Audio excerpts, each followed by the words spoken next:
Compared to the CPU and GPU benchmarks we just posted for Destiny 2, this content is trivial. All we're doing today is looking at the texture differences in terms of visual quality, going from the lowest setting, medium setting, and highest settings, comparing what the textures look like, and that's about it. In terms of performance, just to get this out of the way now, there's really no difference if you're CPU bound. It's texture resolution in Destiny 2 and pretty much every other game is largely a video memory item.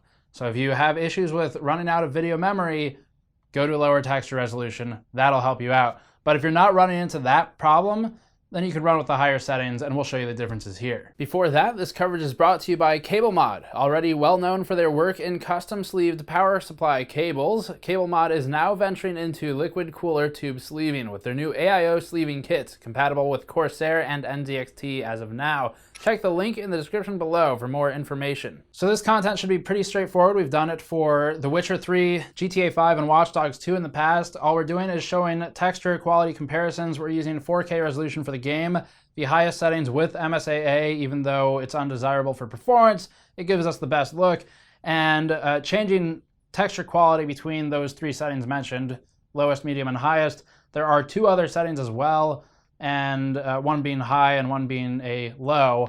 So we're skipping over those because you can fill in the blanks yourself. So the first one we're looking at is the wide view from the single player spawn point and the first thing seen when entering the game. Most textures are too distant to really matter here. You can't really see the difference.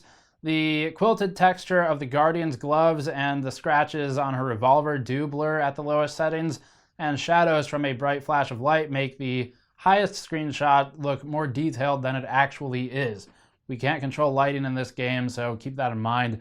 The real difference can be spotted on the girder at the top center of the screen, but not a whole lot from the wide view, which is good if you need to run the lower settings, because ultimately that'll help out with video memory limitations like on 2GB cards.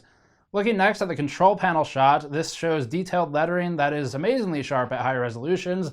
The game was clearly designed with 4K TVs in mind. You can even see lettering that is still somewhat legible at the lowest setting, though it does get a lot less legible.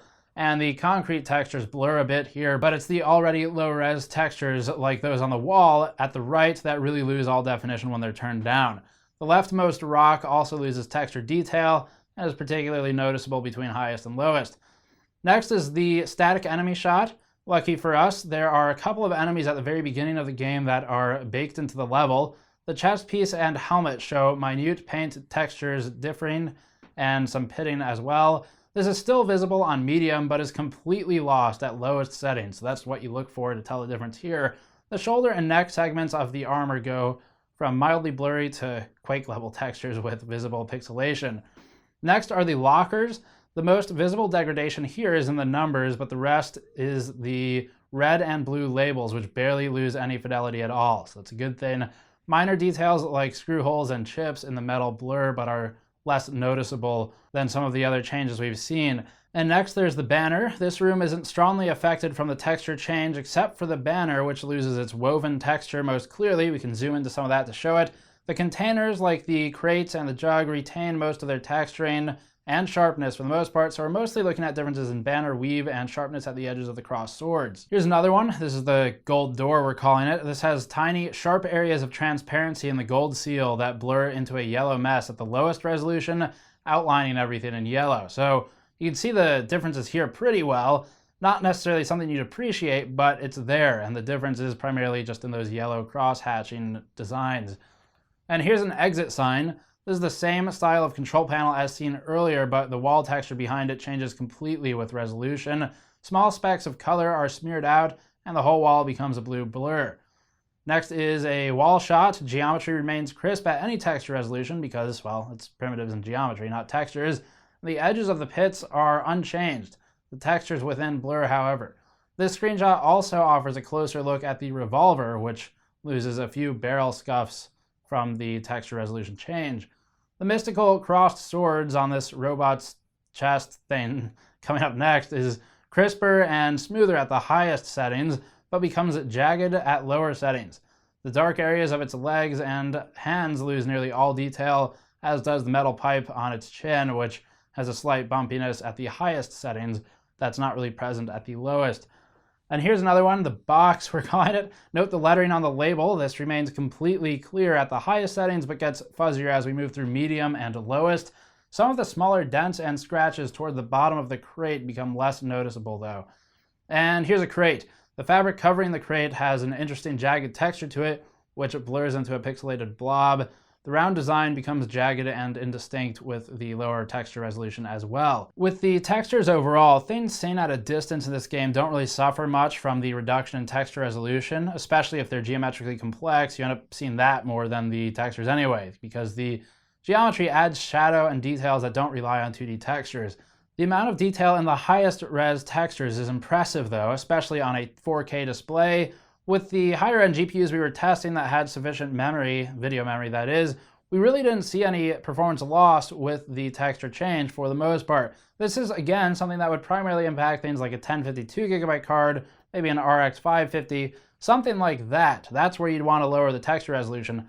But if you can get away with it, we'd recommend keeping the higher resolution textures for pretty much all hardware, at least with 3+ GB of video memory, and then consider instead dropping things like ambient occlusion from 3D to HDAO, or dropping things like the depth of field from the highest settings to some of the lower settings. Those will get you a lot more performance than the texture resolution changes will in this game.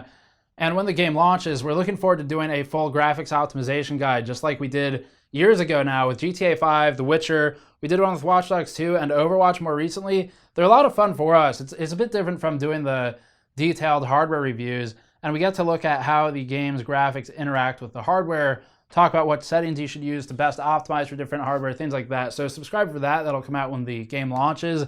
But for now, this gives us a good start, and we've got some texture comparisons. There's a big difference in some of them, not in some other ones. But if you can get away with it, run with the higher textures is the takeaway here, because the performance difference is pretty much invisible with anything except maybe a 2GB card, which we'll have to get around to testing that more once the game comes out. So that's it for this one. Quick note here, we will be at PAX West this weekend. So by the time this video goes up, we will probably be on the way out there. If you see us, stop by and say hi. We'll be at the Cooler Master booth on Friday doing a live build with one of their new cases. So you'll want to see that, because I think it's going to be some of the first detailed coverage of their new cases that we showed at Computex. Definitely come by and check that out. It'll be, I think, at 1 p.m. local time on Friday at PAX. So check that out. Otherwise, we'll have a video up as always. Subscribe for more. You can help us out directly on patreon.com/gamersnexus. And check out the article below for these screenshots. Thank you for watching. I'll see you all next time.